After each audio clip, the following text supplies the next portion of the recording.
Les va, mi nombre es Gustavo Pendecou, soy especialista en cuidados respiratorios y hoy nos toca charlar un poco acerca de fisiopatología de la falla respiratoria aguda. Como bien saben, el pulmón tiene una función principal que es la de asegurar un adecuado intercambio gaseoso y tiene como unidad funcional principal al alveolo y los capilares que lo rodean. A su vez, el pulmón es un órgano extremadamente eficiente y puede cumplir su función de intercambiador de gases tanto en actividad física intensa como paseando por una playa o en la altura como en la cima del Everest. El alveolo y los capilares que lo rodean constituyen, como les dije, la unidad funcional del pulmón y el intercambio gaseoso va a estar entonces principalmente determinado por tres procesos que interaccionan continuamente entre sí, que uno es la difusión de gases a través de la membrana alveolo-capilar, la otra es la ventilación propiamente dicha y la otra es la perfusión. En relación a la difusión, teníamos que considerar que la membrana alveolo-capilar es extremadamente delgado y favorece enormemente la difusión de gases a través de ella. Por eso este mecanismo no resulta un mecanismo de hipoxemia per se, sino que necesita de estar acompañado por algún otro trastorno.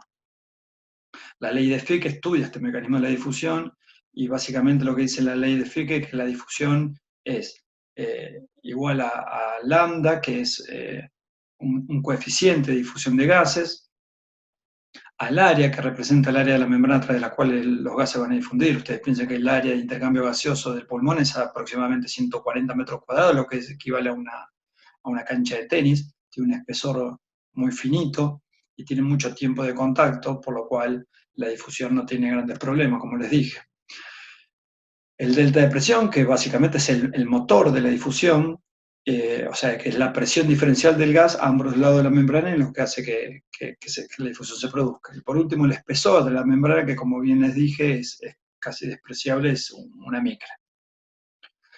A su vez, la circulación, que es el otro determinante de todo esto, ¿no? Del intercambio gaseoso, uno tiene claro que la sangre continuamente atraviesa el pulmón para cargarse de oxígeno y desprenderse de dióxido de carbono. Esto es un proceso continuo.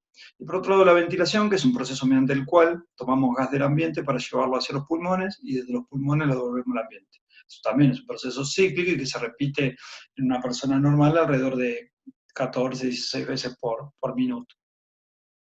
En relación a la ventilación, tenemos que tener en claro que la ventilación se produce a expensas de la presión muscular. Y básicamente tenemos que entender, como ya vimos en la clase anterior, la ecuación del movimiento en relación a esto, ¿no? Que la presión muscular va a ser igual a la fuerza necesaria para vencer la resistencia y la elastancia del sistema, ¿sí? Y la PIP intrínseca o el atrapamiento aéreo que este sistema tenga. Todo cambio que se produzca de un lado de la ecuación, todo cambio que se produzca de un lado de la ecuación va a tener que ser acompañado del otro para sostener la igualdad. Así es, cualquier cambio que se produzca en la resistencia, para más o para menos, va a ir acompañado por mayor o menor presión muscular o mayor o menor presión de trabajo muscular, ¿no es cierto? Lo mismo pasa, por ejemplo, con el atrapamiento aéreo. Entonces, la ventilación se produce básicamente por la acción de los músculos respiratorios y la acción que estos músculos ejercen sobre los diámetros torácicos. Es así que el principal músculo respiratorio es el diafragma, el cual es el determinante de gran parte del cambio del volumen pulmonar y de gran parte del cambio de la anatomía de la caja torácica. Clásicamente ustedes pueden dividir a los músculos respiratorios en dos grupos de músculos, los músculos inspiratorios y los músculos expiratorios. Dentro de los inspiratorios tenemos al diafragma, al escaleno, a los secom, al intercostal externo, y expiratorios tenemos a los abdominales y a los intercostales internos. Esto es una visión clásica de los músculos respiratorios que vamos a ir revisando a lo largo de esta charla y en el taller más adelante. Como bien le dije, los músculos respiratorios, entre los músculos respiratorios el principal músculo es el diafragma. El diafragma es un músculo con forma de cúpula que divide la caja torácica en dos compartimientos, el de la parrilla costal por un lado y el del abdomen por el otro. Está considerado como el músculo principal de la respiración y está inervado principalmente no está inervado por raíces nerviosas de C3 a C5. La contracción del diafragma lo que produce es un descenso del cuerpo aplanado dentro del tórax, lo que genera un aumento del diámetro vertical de este, ¿no? El movimiento en dirección caudal del diafragma finaliza en el momento en que la presión abdominal lo detiene. De alguna manera, el aumento de la presión abdominal es lo que lo limita. En este mecanismo límite de la excursión del diafragma constituye la clave para la correcta expansión de la parte inferior del tórax. Es en el instante en el que el diafragma se ve limitado por el abdomen y el músculo cambia su forma de trabajar. A partir de este momento, el diafragma toma punto fijo en el centro frénico, lo que produce la tracción hacia arriba de la porción costal del diafragma, debido a que las fibras que se insertan en la pared costal del tórax ahora hacen fuerza desde el centro frénico, cambia el punto de tracción, traccionando desde el centro frénico y aumentando el diámetro. Por otro lado, y en simultáneo con este mecanismo, el aumento de la presión abdominal ejerce sobre la zona de aposición, ¿sí?, una tracción que genera un desplazamiento hacia afuera del tercio inferior de la caja torácica. Esta fuerza resultante es la que aumenta el diámetro transversal del tórax. O sea que ya tenemos un aumento del diámetro cefalocaudal y un aumento del diámetro transversal. Por último, al elevarse las costillas de la parte inferior del tórax, consecuencia de los mecanismos descritos de la tracción del centro frénico del diafragma, al elevarse en dirección cefálica las costillas, básicamente empujado, el esternón resulta empujado en dirección cefálica, arrastrando en todo este movimiento a las costillas superiores, lo cual aumenta el diámetro anteroposterior del tórax. Por otra parte, debido a la presión pleural negativa que se genera por todo este movimiento, en la cavidad torácica y por la contracción del diafragma, no solo insufla pulmón, no solo se insufla de aire el pulmón, sino que también tiende a disminuir el diámetro de la caja torácica superior, por lo que en este punto los músculos escalenos tienen y los esternocleidomastoides tienen un rol preponderante. Esto viendo al diafragma como un músculo único inspiratorio.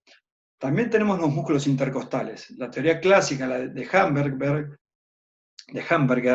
dice que las orientaciones de la fibra del músculo intercostal y las distancias entre sus inserciones costales y el centro de rotación de las costillas sostiene que la acción de esto sobre la caja torácica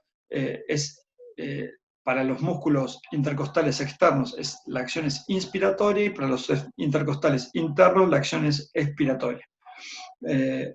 Con la excepción, claro está, de la porción intercondral de los paraesternales, que es siempre inspiratoria. Pero también tenemos la teoría de De Troyer, que es una teoría la cual a mí me resulta un poco más amigable, que dice que actuando solo los intercostales, si uno generaría una ablación de los frénicos y dejaría solamente actuando los intercostales, dice que ahí sí tendría un efecto similar sobre las costillas en las que se insertan, ambos intercostales, digo. Y básicamente esta acción sería dependiente del volumen pulmonar. Y por lo tanto sería dependiente de la caja torácica en sí. La acción del músculo intercostal se va a determinar principalmente por la resistencia de las costillas superiores más fijas, dándole punto de tracción superior con un desplazamiento de caudal hacia cefálico de todas las costillas inferiores. En definitiva, lo que dice De Troyer es que a volúmenes pulmonares muy bajos, ambos músculos intercostales, tanto los internos como los externos, cuando se contraen son inspiratorios, y a volúmenes pulmonares altos, ambos grupos son expiratorios. ¿Y por qué ocurre esto del punto fijo superior? Y básicamente por los escalenos. Los escalenos lo que hacen es darle punto fijo a los intercostales en la costilla 1 y 2, con lo cual cuando es la acción de este músculo, que es básicamente tónico, no fásico como los intercostales y como el diafragma, al darle punto un punto de tracción desde las costillas superiores, lo que hacen los intercostales es traccionar hacia adelante y hacia arriba a todas las costillas inferiores, y el diafragma por su lado impulsar hacia abajo, aumentando el diámetro, bueno, todo lo descrito hasta ahora, ¿no? En definitiva, lo que queda claro es que los esternocleidomastoides y el escaleno, dándole punto fijo a las costillas superiores, permiten la acción conjunta de los intercostales, como músculos inspiratorios a bajos volúmenes pulmonares y como expiratorios a altos volúmenes pulmonares, y el diafragma principalmente siempre con una acción inspiratoria, trabajando tanto sobre la zona de posición como sobre los diámetros torácicos. Los abdominales, si bien son músculos expiratorios netamente en su contracción, también cumplen una función inspiratoria, dándole límite a la excursión diafragmática, como bien describimos, y permitiendo que el apoyo del centro frénico cambie su forma de traccionar y aumente los diámetros transversales del tórax. Con lo cual, queda en claro que esto es toda una acción conjunta, no un solo músculo, o sea, la ventilación no depende de un solo músculo, sino de la acción mancomunada de todos los grupos musculares respiratorios. Entonces, ¿para qué entender todo esto? Porque básicamente la definición de falla respiratoria, de insuficiencia respiratoria, está determinada por, según West, por la incapacidad del pulmón para oxigenar en forma suficiente la sangre arterial, o cuando no impide la retención de dióxido de carbono, o sea, cuando no cumple el pulmón con su función de intercambio gaseoso, o cuando ambas cosas pasan a la vez. Y es muy gasométrica esta definición, ¿no es cierto? Así tenemos si fuera por West, nada más, tendríamos un tipo de falla respiratoria aguda hipoxémica y una hipercápnica. Como en este caso estamos básicamente focalizándonos en lo que es infección por coronavirus o enfermedad por coronavirus, COVID, nosotros tenemos en claro que esto es lo que desarrollan los pacientes que se infectan con SARS-CoV-2 es una neumonía viral, por lo tanto el tipo de falla respiratoria que va a tener los pacientes son fallas respiratorias agudas hipoxémicas. Cuando el paciente desarrolla hipoxemia, para un consumo, o sea, piensen en una persona normal tiene un consumo de oxígeno fijo de aproximadamente 250 mililitros por minuto. Este consumo de oxígeno es estable para mantener el metabolismo celular. Cuando el paciente desarrolla hipoxemia, ¿sí?, la presión alveolar cae de oxígeno, lo que tiene que hacer el sistema para mantener el aporte de oxígeno adecuado para el organismo es aumentar la ventilación alveolar. Entonces, si volvemos a la ecuación de la ecuación del movimiento y pensamos en una neumonía viral, lo que tenemos que pensar es que el pulmón está inflamado, con infiltrados, con pérdida de volumen. Por lo tanto, es un pulmón que va a desarrollar alta elastancia, ¿sí? Va a aumentar su elastancia, su recoil elástico, va a ser poco complaciente. En esta circunstancia, si la presión muscular no cambia, lo que va a pasar con el sistema es que el volumen va a caer, porque es la forma que va a tener el sistema de equiparar y no cambiar la presión muscular. En cambio,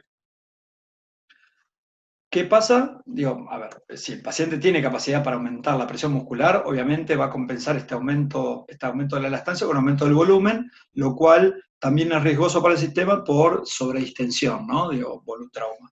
Pero, ¿qué pasa si el paciente no puede aumentar la presión muscular? Porque esto es común que lo pueda sostener un paciente sano, un paciente joven, pero un paciente añoso con múltiples comorbilidades no puede aumentar la presión muscular por mucho tiempo y sostenerlo en el tiempo. Entonces, cuando esto fracasa, y si el paciente quiere mantener el volumen en un minuto constante, lo que tiene que hacer es aumentar la frecuencia respiratoria. Entonces, en estas circunstancias, es el otro mecanismo de compensación que va a tener el paciente para aumentar el volumen minuto y mantener el consumo de oxígeno estable. Pero, ¿qué pasa si un paciente desarrolla una frecuencia respiratoria más allá de 30 por minuto? Cuando pasa esto, básicamente lo que pasa es que el diafragma cambia su forma de convexidad hacia arriba y tiende a aplanarse por atrapamiento aéreo, porque empieza a desarrollar lo que se llama atrapamiento aéreo a expensas de acortamiento del tiempo expiratorio. Esto hace que la zona de aposición desaparezca y que la relación longitud-tensión del diafragma vaya en contra de su capacidad contráctil. Entonces, en esta situación, en la situación de aplanamiento diafragmática, tan característica por los pacientes EPOC, ¿no es cierto? Pero digo, que también sucede en los pacientes que tienen frecuencias respiratorias muy altas, la capacidad del diafragma para contraerse disminuye, ¿no? Entonces, al aumento de la frecuencia respiratoria, ¿qué es lo segundo que le vemos que sigue? Bueno, reclutamiento de músculos accesorios, el famoso utilización de músculos accesorios para respirar, ¿no? Entonces nosotros vemos que los pacientes, después de ponerse taquipneicos, empiezan a reclutar músculos intercostales, supraclaviculares, empiezan con ese famoso panseo, ¿sí? Empiezan a buscar todos los mecanismos de compensación necesarios para poner al diafragma en reposo de alguna forma, o para de alguna manera apoyar al diafragma en su incapacidad para ventilar. Y esto es claramente esto claramente demuestra la incapacidad de la bomba muscular para sostener la ventilación. Digo, si el paciente desarrolló taquipnea y está reclutando músculos accesorios, quiere decir que el diafragma no está cumpliendo adecuadamente con su función. Y si esto persiste en el tiempo y el paciente entra en fatiga, aparece la famosa sincronía tóraco-abdominal, en la cual cuando el paciente inspira, el abdomen se depresiona, se va hacia abajo, traccionado por la presión negativa pleural que tracciona el diafragma hacia arriba. Entonces, en esta situación, en la cual el tórax se expande y cae el diafragma, y cae el abdomen, respiración paradójica, es el estadio final de lo que sería la falla respiratoria, donde está cerca del paro respiratorio, del fracaso ventilatorio del paciente. Todos estos signos de falla respiratoria aguda, acompañados de hipoxemia, hacen pensar en un paciente que requiere soporte ventilatorio. ¿Cuál es el principal índice utilizado? Hay múltiples índices de oxigenación utilizados, ¿no?, en terapia intensiva, pero el principal índice utilizado para evaluar la función del pulmón como intercambiador de gases es la PAFI, cuyo valor normal es mayor a 400 para cualquiera de nosotros sin patología respiratoria, y que va cayendo a medida que la función del pulmón como intercambiador de gases se deteriora. Es tan utilizada que la definición actual de distrés respiratoria de Berlín se utiliza para categorizar la severidad del distrés, se utiliza la PAFI. Esto es, si un paciente tiene una PAFI menor a 300, tiene distrés respiratorio. Si la PAFI es entre 300 y 200, es distrés respiratorio leve. Si es entre 200 y 100, es distrés respiratorio moderado. Y si es una PAFI menor a 100, es distrés respiratorio severo. Entonces, esto nos sirve de alguna manera para mensurar la severidad de la falla respiratoria aguda del paciente con COVID.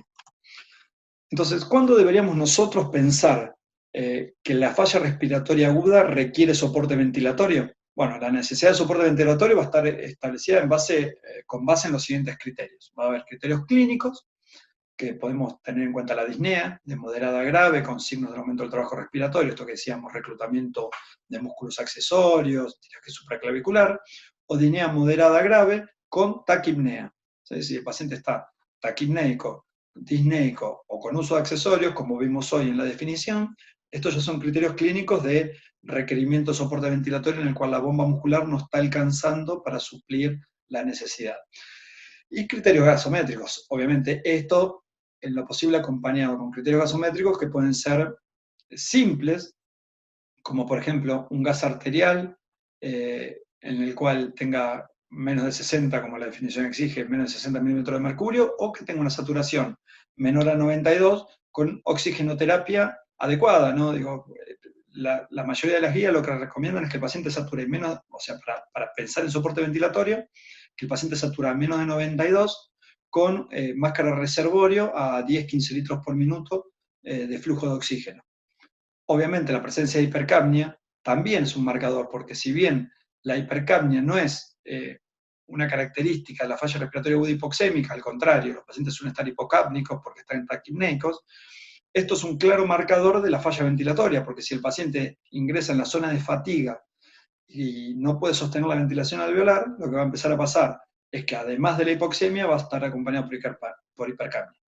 Todos estos mecanismos, la presencia de dos o más de estos mecanismos implica el requerimiento de soporte ventilatorio. Y entonces acá tenemos varios caminos para seguir, ¿no? El tratamiento médico para los pacientes más leves y el tratamiento médico con soporte ventilatorio para el resto de los pacientes.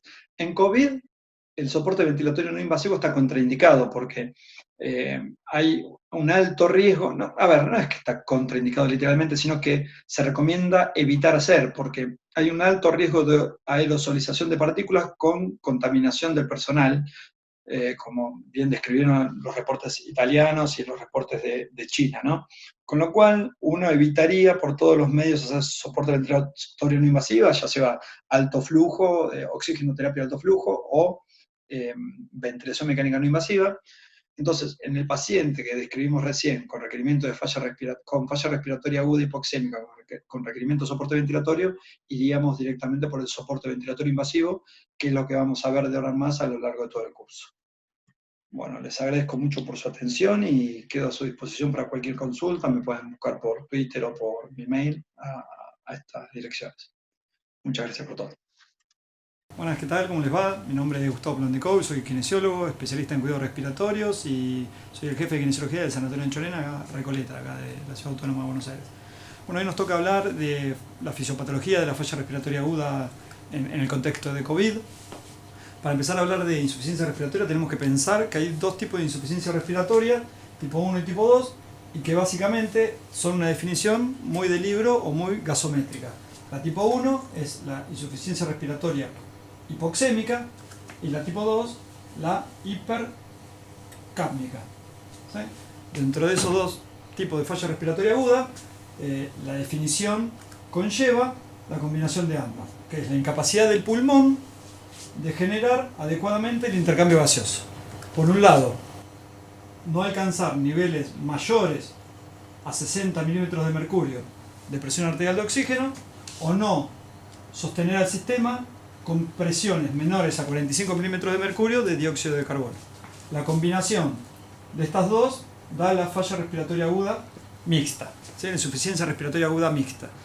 Pero nosotros hoy vamos a hablar de lo que es falla respiratoria aguda, que conlleva sumarle a la insuficiencia respiratoria el concepto de músculos respiratorios. Como ustedes saben, como vieron en la clase anterior con el licenciado Gogniat, ustedes tienen el concepto de que para generar movimiento de aire a través de los pulmones necesita reclutar fuerza muscular, necesita tener actividad de la fuerza muscular. Entonces la presión necesaria para ingresar aire al sistema es igual a flujo por la resistencia, está muy bueno que esté ahí arriba, más volumen por elastancia, que es la inversa de la compliance, que es un término mucho más amigable para todos nosotros, más la PIP intrínseca, ¿sí?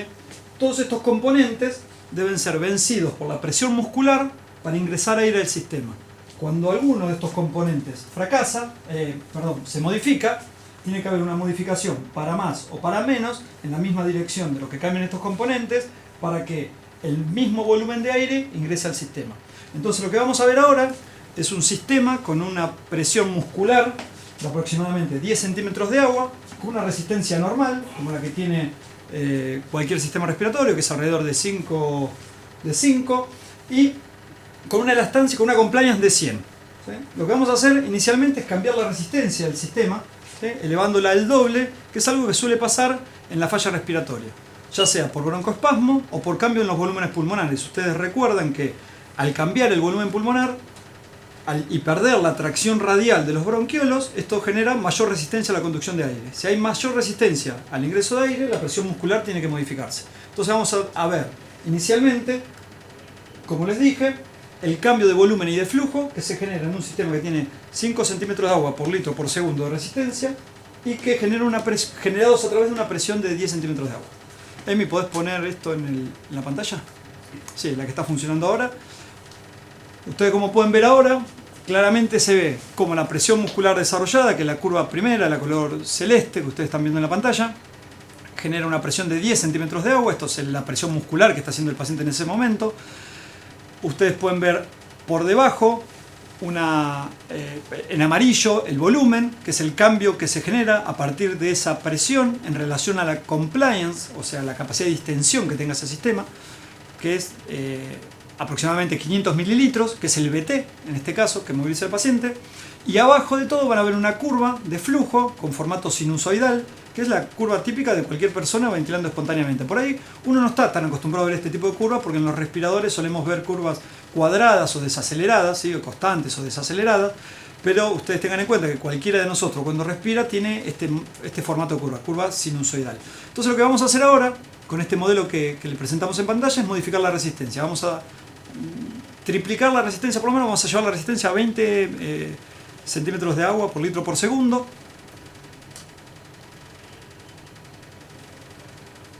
y vamos a ver cómo el volumen corriente se modifica en relación al cambio en la resistencia, porque recuerden que no generamos ningún cambio en la presión muscular. O sea, el paciente va a seguir teniendo la misma presión muscular, pero ahora le modificó drásticamente la resistencia. Y fíjense cómo el volumen corriente cae considerablemente, casi a la mitad de lo que movía el paciente inicialmente, y esto también conlleva un aumento o un cambio muy marcado en la curva de flujo. Fíjense cómo el pico flujo expiratorio, el pico flujo inspiratorio inicialmente se achata, y también cómo se achata el pico flujo expiratorio. Esto es, todos cambios mediados por la resistencia en el sistema. Entonces, ¿qué tendría que hacer este paciente que se le modificó su resistencia en el sistema y que para manejar el VT que teníamos inicialmente? Recuerden que con 10 centímetros de agua y 5 de resistencia teníamos aproximadamente 500 mililitros de volumen tidal. ¿Qué tendría que hacer el paciente ahora para recuperar estos 500 mililitros? Bueno, aumentar la presión inspiratoria. Y esto es lo que le pasa a los pacientes cuando empiezan a desarrollar falla respiratoria. Si la resistencia cambia, lo que tienen que hacer para mantener el volumen es aumentar la presión. Entonces lo que vamos a hacer ahora es tratar de subir un poquito la presión del sistema, tratando de llevar a 500 el VT. Acuérdense que inicialmente empezamos con 10 centímetros de agua de presión, y posteriormente el VT cayó en relación a la resistencia. Lo que hicimos ahora fue duplicar la presión inspiratoria, tratando de llevar nuevamente el VT a 500. Y fíjense que duplicando la presión inspiratoria, que básicamente es duplicar el trabajo respiratorio del paciente, nos cuesta, bueno, ahora se estabilizó, ahora estamos alrededor de 550, 600 de VT. O sea, duplicando la presión que habíamos desarrollado inicialmente, a expensas de la caída de VT que hubo por la resistencia, tuvimos que duplicar la presión para alcanzar el mismo volumen tidal. Con lo cual, si ustedes lo ven ahora en las curvas, van a ver nuevamente que la curva de volumen alcanzó los valores predeterminados, y esto conllevó un trabajo respiratorio enorme. ¿Qué pasaría si el paciente no puede aumentar su fuerza muscular? Por ejemplo, un paciente muy anciano, porque esto es habitual verlo en pacientes jóvenes. El paciente joven empieza a desarrollar falla respiratoria y aumenta su presión, tiene capacidad para aumentar su presión, porque tiene resto muscular. Pero un paciente muy anciano, muy añoso, como suelen ser los pacientes con COVID, los pacientes más añosos, ¿qué le pasa? No tiene mucho resto muscular para aumentar su presión inspiratoria. Entonces, Emi, por favor, baja la presión a 10. ¿Qué debería hacer este paciente para alcanzar el volumen minuto? Si el paciente es incapaz de subir su presión muscular, no le queda otra que subir la frecuencia respiratoria. Porque ustedes piensen que el volumen minuto, bueno, pienso no, ustedes saben mejor que yo prácticamente, que está determinado por el cambio, la frecuencia respiratoria en el VT. Si la resistencia aumenta mucho y el VT cae mucho, y el paciente no tiene la capacidad de modificar su presión, el único recurso que le queda para mantener el volumen minuto constante y mantener la demanda metabólica en relación al consumo de oxígeno es subir la frecuencia respiratoria. Con lo cual, si nosotros ahora subimos la frecuencia respiratoria, vamos a ver que para tener el mismo volumen minuto que inicialmente teníamos, tuvimos que casi duplicar la frecuencia respiratoria. Entonces, los dos mecanismos por los cuales el paciente en este caso podría recuperar alcanzar el volumen minuto es o a través de aumentar la presión inspiratoria por un lado, o a través de aumentar la frecuencia respiratoria por el otro. ¿Qué pasa con los pacientes más jóvenes? Los pacientes más jóvenes inicialmente aumentan la presión inspiratoria hasta que empiezan a entrar en el umbral de fatiga. Empieza a caer la capacidad de generar presión, entonces empiezan a aumentar la frecuencia respiratoria. Entonces, en un paciente que ustedes ven con falla respiratoria, que inicialmente tiene mucha demanda ventilatoria y baja frecuencia, esténse atentos, porque cuando el paciente empieza a bajar su capacidad de generar presión, va a empezar a aumentar la frecuencia respiratoria. Y esto, claro, va a ir asociado a ¿qué cosa? A un índice de oxigenación, que puede ser o la PAFI, que es algo difícil para mensurar al lado de la cama del paciente, o la saturación, algo tan objetivo como la saturación. Entonces, ahí tenemos otro índice objetivo para seguir en la falla respiratoria, que es la saturación arterial de oxígeno. Si nosotros podemos monitorear la saturación arterial de oxígeno, podemos monitorear la frecuencia respiratoria y podemos monitorear la mecánica ventilatoria del paciente, tenemos gran parte del diagnóstico de la falla respiratoria aguda hecho. Volvemos al modelo de ecuación. ¿Qué pasa? Vamos nuevamente a 10 de presión inspiratoria, 5 centímetros de agua por litro por segundo de ¿Te puedo resistencia. hacer una pregunta, Gustavo? Sí, por supuesto. ¿Qué situación clínica se asocia a un aumento de la resistencia? Situaciones clínicas que se asocian al aumento de la resistencia tenemos varias. Por un lado, tenemos el broncoespasmo como primera y como la más característica. El broncoespasmo se puede dar tanto en pacientes con enfermedad pulmonar obstructiva crónica o asmáticos, como también en aquellos pacientes que desarrollan edema agudo de pulmón y terminan generando obstrucción bronquial. Esto es la más característica que genere aumento de la resistencia. Y por otro lado, como claro está, en el contexto de COVID, también en los pacientes con pulmón normal, pero que desarrollan inflamación alveolar y edema y extravasación de líquido, el volumen pulmonar cambia. Y al cambiar el volumen pulmonar y tener mayor elastancia, tener mayor recoil elástico, esto también cambia las resistencias en el sistema. El pulmón es volumen dependiente, tanto en resistencia, ¿no?, que a menor volumen pulmonar vamos a tener mayor resistencia, con lo cual no necesariamente tiene que ser un paciente con enfermedad pulmonar crónica o con edema agudo del pulmón, sino que también un paciente normal con falla respiratoria aguda y con un compromiso muy grande de la elastancia pulmonar pueden tener aumento de la resistencia. Bien, volvemos al modelo con presión de 10, resistencia de 5, ¿no?, y con una compliance de 100. En este modelo habíamos visto que teníamos un cambio de BT. Vamos a borrar acá para no volvernos locos. Vamos a sacarnos del otro lado. Esto es flujo por resistencia. Vamos a sacarnos de este lado. Nosotros dijimos que teníamos una compliance de 100, ¿no? Con esta compliance de 100, 5 de resistencia y 10 de presión, tenemos un cambio de BT nuevamente de 550 aproximadamente. Entonces lo que vamos a hacer ahora es enfermar a este pulmón, poner a este pulmón más rígido. Cuando un paciente desarrolla inflamación pulmonar o neumonía, viral en este caso, la elastancia aumenta, o sea, cae la compliance, cae la distensibilidad del sistema. Al caer la distensibilidad, el pulmón se pone más rígido. Entonces lo que vamos a hacer ahora es llevar la distensibilidad a 50. Llevamos la distensibilidad a 50 y vemos cómo al modificarse solamente uno de los componentes de la presión muscular, de los determinantes de la presión muscular, indefectiblemente va a haber un impacto ¿en cuál? En el que es directamente proporcional a él. Si nosotros tenemos una caída de la compliance, el volumen tiene que modificarse en la misma dirección. ¿Se entiende? Esto es, la elastancia es la inversa de la compliance. Entonces, si la elastancia aumenta, el pulmón se pone más rígido y la presión no cambia, el volumen indefectiblemente va a caer para mantener a la ecuación constante. Acuérdense que esto es una ecuación determinada por igualdad. Con lo cual, para que esto pase, indefectiblemente tiene que pasar lo que están viendo ahora en pantalla, que es una caída marcada en el volumen tidal. Y nuevamente estamos en un escenario parecido al de la resistencia, pero en este caso determinado por el cambio en la elastancia. Si la elastancia se modifica, ¿qué va a hacer el paciente para mantener el volumen minuto estable? No le queda otra al paciente que aumentar la presión inspiratoria. Entonces lo que vamos a hacer ahora es aumentar la presión inspiratoria al doble para intentar de ganar el mismo volumen que teníamos con esta caída de la elastancia. Vamos a dejar pasar algunos ciclos para que se estabilice el sistema y van a ver claramente cómo, a expensas de aumentar la presión inspiratoria, se compensa en términos de volumen el aumento de la elastancia o caída de la compliance. Entonces podemos ver ahora cómo claramente el BT alcanzado es el mismo que teníamos hoy inicialmente. Entonces, ¿qué pasaría nuevamente si este paciente no puede aumentar la presión? Si este paciente no puede aumentar la presión y no puede moverse de 10 centímetros de agua, paciente añoso, paciente neuromuscular también, paciente con lesión medular, ¿qué pasa si no puede aumentar la elastancia? Aumentar la presión, no le queda otra que aumentar la frecuencia respiratoria, el otro componente del volumen minuto. Entonces, también por aumento de la elastancia o caída de la compliance, si el paciente no puede desarrollar más volumen a expensas de generar más presión, la única alternativa que le queda es subir la frecuencia respiratoria. Y esto es parte del mecanismo de falla respiratoria aguda. Entonces, como concepto integrador, podemos entender que si cambia la resistencia por un lado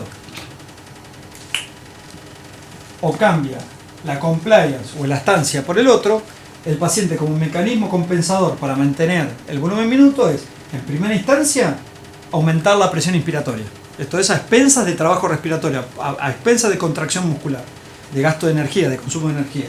Si no puede aumentar la presión o entra en umbral de fatiga y no tiene la capacidad de sostener la presión elevada, no le queda otra que aumentar la frecuencia respiratoria. Entonces, el aumento del trabajo respiratorio con reclutamiento de músculos accesorios la taquipnea y la desaturación son tres marcadores claros de falla respiratoria aguda hipoxémica en este caso, ¿no es cierto? Entonces lo que vamos a hacer ahora... Gustavo, ¿te puedo hacer una pregunta? Sí, ya, claro que sí. ¿Qué situación clínica genera un cambio en la compliance, una caída? Muy bien. Nosotros estamos hablando que teníamos dos tipos de falla respiratoria aguda, una hipoxémica y una hipercápnica. Es una muy buena pregunta porque me lleva a una definición que me salteé, que en la clase igual en el PowerPoint la tienen. Cuando ustedes piensan en falla respiratoria aguda hipoxémica, tienen que pensar que en el contexto de COVID, ¿qué tipo de falla respiratoria hipoxémica es? Es una falla respiratoria hipoxémica por una neumonía viral. La neumonía viral se caracteriza por inundación alveolar, ¿sí? Y por inflamación. Esto hace que el tejido edematizado e inundado se torne en tejido más rígido.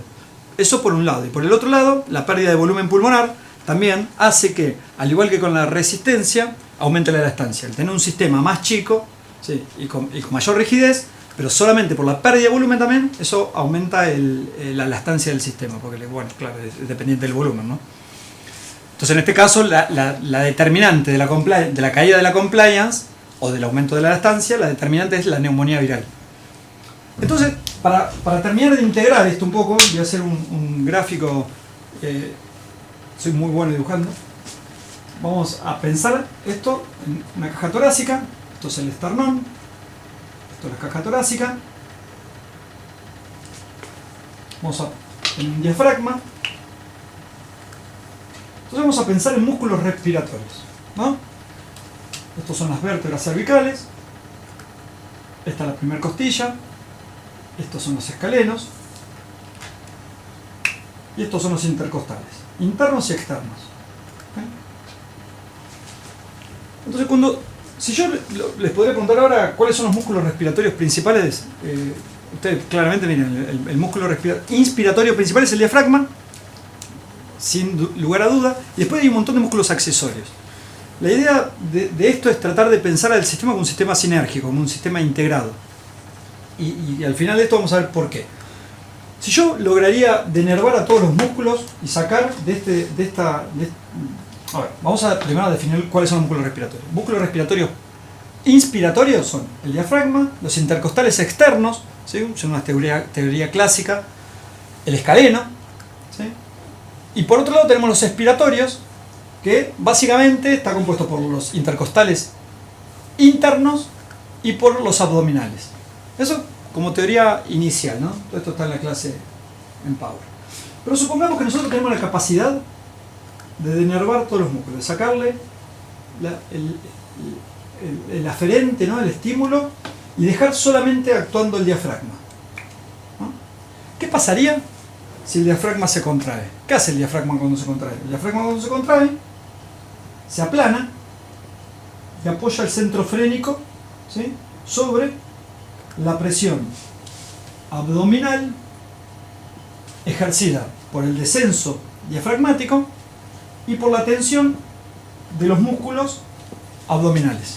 Esto le da punto fijo al diafragma, que apoya el centro frénico, y después, desde las fibras costofrénicas, lo que hace es ampliar el diámetro transversal del tórax, porque lo que hace es, como se inserta en las últimas costillas, levanta las costillas de forma transversal, ¿sí? Y esto le hace ganar volumen al pulmón, le hace ganar volumen de forma vertical y de forma transversal, ¿sí? Ahora bien, ¿qué pasa si todo esto estuviera denervado y solamente estuviera actuando el diafragma? Cuando el diafragma baja y se apoya su centro frénico y las fibras se acortan, si no hubiese ningún otro músculo que sostuviera el sistema, la parrilla costal inferior se traccionaría hacia abajo y hacia adentro, ¿sí? Entonces, lejos de ampliar el diámetro inferior del tórax, lo achicaría. Si achica el diámetro inferior, se transforma en un músculo expiratorio. Entonces el diafragma, que es el principal músculo inspiratorio, termina siendo expiratorio. ¿Por qué esto no pasa? Bueno, para entender por qué esto no pasa, hay que entender cuál es la función de los intercostales. La función de los intercostales, como bien les dije, la teoría clásica, dice que el intercostal interno es expiratorio y el intercostal externo es expiratorio. El externo es inspiratorio y el externo es inspiratorio. Parece un trabalengua. Independientemente de esto, ustedes piensen que cualquiera de los dos músculos que se contraiga es un músculo estriado, al igual que el diafragma, como cualquier músculo estriado, cuando se contrae, se acorta. Si se acorta, ¿qué pasa con las costillas? Se juntan. Si las costillas se juntan, ¿aumentan el diámetro torácico o lo achican? Lo achican. Entonces, nuevamente, si se contraen solos, los intercostales, solos, sin diafragma y sin escaleno, el diámetro del tórax se achica. Si se achica, se terminan siendo músculo expiratorio los dos. ¿Pero por qué esto no pasa? Precisamente por biomecánica no pasa. Porque acá arriba hay músculos que se llaman escalenos, anterior, medio y posterior. El medio termina, y el posterior, en la primera y en la segunda costilla. Entonces, ¿qué cambia en esto?